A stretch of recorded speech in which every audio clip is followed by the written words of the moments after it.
दोस्तों, ये जो स्क्रीन के ऊपर वीडियो क्लिप आप लोग देख रहे हैं, ये वीडियो इजराइल से सामने आ रहा है और ये वीडियो हिजबुल्लाह के द्वारा इजराइल के अंदर जो अटैक किया गया है उसके ड्रोन्स और रॉकेट्स की वीडियो है, जो कि स्क्रीन पर आप लोग देख सकते हैं। अभी अभी खबर आ रही है कि हिजबुल्लाह ने इजराइल के ऊपर धावा बोल दिया है। इजराइल के कई शहरों में ड्रोन और रॉकेट से हमले शुरू कर दिए हैं, जिसका छोटा सा वीडियो क्लिप मैंने आपको दिखाया है। आगे इसका पूरा वीडियो हम आप लोगों को दिखाने वाले हैं। साथ ही साथ ईरान और इजराइल के बीच बढ़ते तनाव के बीच अब गाजा से एक और बड़ी खबर आ रही है। गाजा के अंदर बताया जा रहा है कि केरेम शालोम क्रॉसिंग के पास हमास ने भी इजराइल के ऊपर एक हमला किया है और जब इजराइल ने हमास के मुजाहिदीनों से सामना नहीं कर पाया है तब इस क्रॉसिंग को रोक दिया, जिसके चलते ह्यूमैनिटेरियन एड रुक गई है। जिसके बाद बताया जा रहा है कि गाजा के अंदर फिर एक बार भुखमरी जैसे हालात बन गए हैं। आगे इसकी तस्वीरें, वीडियो फुटेज भी आपको दिखाएंगे। तीसरा अपडेट आ रहा है दोस्तों, रूस से अब ईरान ने एक और बड़ी मांग कर दी है। इजराइल के ऊपर हमले के प्लान के बीच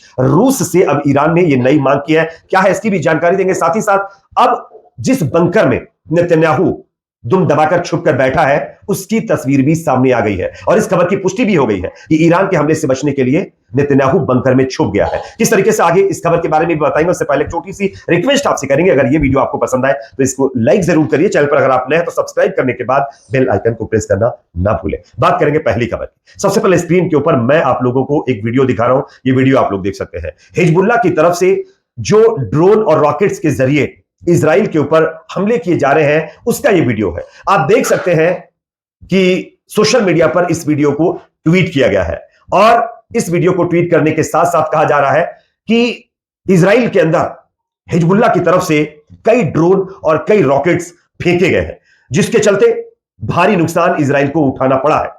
हिजबुल्लाह ने कहा है कि उसने उत्तरी इजराइल में एक के बाद एक 2 सैन्य स्थलों पर टारगेट किए हैं, ड्रोन से और रॉकेट से भी हमला किया है। एक अन्य जगह पर भी इजराइल सैन्य वाहन पर हमला किया गया है, जिसमें इजरायली सेना के कई जवान इसमें गंभीर रूप से चोटिल हो गए। उधर इजरायली सेना ने लेबनान की ओर से ड्रोन हमले की पुष्टि करते हुए यह कहा है कि ड्रोन को हमने विफल कर दिया है। लेकिन दोस्तों, जिस तरीके से इससे पहले मैंने आपको वीडियो दिखाया था, फिर आपको स्क्रीन पर दिखा रहा हूं, आप देख सकते हैं इस वीडियो से पुष्टि होती है कि इजराइल झूठ बोल रहा है। इजराइल के अंदर हिजबुल्लाह के द्वारा फेंके गए तमाम रॉकेट्स और भेजे गए तमाम ड्रोन्स जाकर के दगे हैं, जिसके चलते कई जगहों पर भारी नुकसान हुआ है और कई सैन्य अड्डों को भी नुकसान की यहां पर पुष्टि की जा रही है और ये वीडियो उसका आप लोग देख सकते हैं। लेकिन इजराइल बता रहा है कि हमने तमाम ड्रोन्स और रॉकेट्स को रोक दिए हैं। हालांकि कुछ रॉकेट्स को रोके जरूर होंगे, लेकिन पूरे नहीं रुके हैं। एक और अपडेट जो कि इसी से जुड़ा हुआ सामने आ रहा है दोस्तों, बताया जा रहा है कि गाजा से भी अब इजराइल के ऊपर हमले की खबर सामने आ रही है। आप इस खबर को देख सकते हैं। दक्षिणी गाजा में प्रवेश करने के लिए मानवीय सहायता के लिए एकमात्र गलियारे को बंद कर दिया गया है। क्यों? स्क्रीन पर पूरी खबर देखिए। केरेम शालोम क्रॉसिंग के पास हमास की तरफ से इजरायली सेना के ऊपर एक जबरदस्त हमला किया गया था और इस हमले के कारण जब इजराइल के सेना के जो जवान हैं वो हमास के मुजाहिदीनों से सामना नहीं कर पाए और दुम दबाकर भागे हैं, जिसके चलते अब इजरायली सेना ने दक्षिणी गाजा में मानवीय सहायता के गलियारे को बंद कर दिया है। यह कहीं ना कहीं एक बहुत बड़ी खबर गाजा से भी सामने आ रही है। एपी समाचार एजेंसी ने बाद में इजराइल रक्षा बलों का हवाला देते हुए कहा है कि केरेम शालोम क्रॉसिंग खुला है, लेकिन क्रॉसिंग से राफा शहर में जाने वाले मानवीय मार्ग अगली सूचना तक बंद कर दिए गए हैं। अब सवाल यह खड़ा होता है कि जब हमास के मुजाहिदीनों से इजराइल की सेना मुकाबला नहीं कर पाती है तो बेकसूर गाजा के लोगों को टारगेट क्यों करना शुरू कर देती है। यह इससे पहले भी आप लोगों ने देखा होगा, कई बार ऐसी चीजें देखने को मिली है।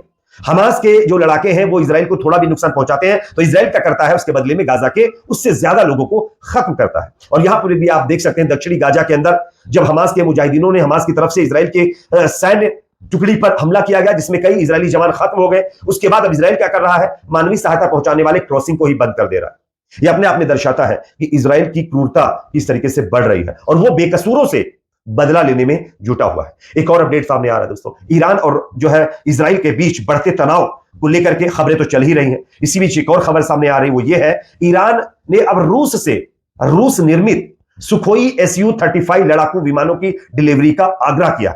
ईरान ने कहा है कि वो ये चाहता है कि रूस उसको जल्द से जल्द सुखोई Su-35 विमान दे, ताकि इजराइल के खिलाफ की जाने वाली कार्रवाई में एक और जो है फाइटर जेट को शामिल किया जा सके। यानी कि जो प्लान है वो बहुत बड़ा है और इजराइल को किसी भी तरीके से अब बचने के मूड में ईरान नहीं है और इसी के चलते वो ये चाहता है कि ज्यादा से ज्यादा उसके पास ताकत बने ताकि इजराइल से वो सामना कर सके। क्योंकि आप सब जानते होंगे तमाम रिस्ट्रिक्शंस की वजह से जो है ईरान जो है उसके पास हवाई अगर क्षेत्र में देखेंगे तो ताकत इजराइल के मुकाबले कम है, और उसी को बढ़ाने में इजराइल यानी ईरान लगे हुआ है। और इसके चलते अब उसने रूस से पहले एयर डिफेंस सिस्टम मांगा, वो प्रोवाइड कर दिया गया, डिलीवरी दे दी गई है। और अब सुखोई जो कि Su-35 लड़ाकू विमान है जो रूस निर्मित है, उसकी डिलीवरी भी देने की मांग की है। वैसे रूस के एक बड़े सैन्य अधिकारी ईरान के अंदर मौजूद है, हो सकता है कि थोड़े दिन में उसकी भी डिलीवरी जो है ईरान को मिल जाए। एक और अपडेट दोस्तों यहां पर सामने आ रही है। आप सब जानते होंगे ईरान के हमलों के डर से नेतन्याहू अब छुपता हुआ घूम रहा है। वैसे नेतन्याहू के खिलाफ ईरान की यानी इजराइल की जनता भी है, उसका भी सामना वो नहीं कर पा रहा है, लेकिन गाजा के मजलूमों को खत्म करके उनकी बदवा लेने वाला इजराइल का पीएम नेतन्याहू अब बंकर में घुस गया। मैं जो खबर आपको दिखा रहा हूं, आप इससे समझ सकते हैं कि इजराइल के अंदर उनके लीडरों के बीच कितना डर ईरान का हो चुका है। कुछ ही घंटे में ईरान करने वाला है बड़ा हमला। बंकर में घुसे नेतन्याहू, सभी रास्तों पर अमेरिका ने बिछाया पहरा, यानी कि अब नेतन्याहू की पहरेदारी अमेरिका कर रहा है। नेतन्याहू को ईरानी हमले में किसी तरीके का नुकसान ना हो पाए, बंकर में उसको किसी तरीके से छुपाकर बचाया जा सके, इसके लिए चप्पे चप्पे पर अमेरिकी सेना की तरफ से जो है निगरानी रखी जा रही है, वो ड्रोन के जरिए भी और सैटेलाइट के जरिए भी। यह अपने आप में दर्शाता है कि अगर अमेरिका इजराइल को सपोर्ट ना करे तो यकीन मानिए कि कुछ ही दिनों के अंदर ईरान इजराइल को निपटा देगा। खैर, इस पर आप क्या सोचते हैं, आपकी अपनी क्या राय है, कमेंट सेक्शन में अपना फीडबैक जरूर दीजिए। इस वीडियो को ज्यादा से ज्यादा लाइक करिए, शेयर करिए। चैनल पर अगर आपने तो सब्सक्राइब करने के बाद बेल आइकन को प्रेस करना ना भूलें।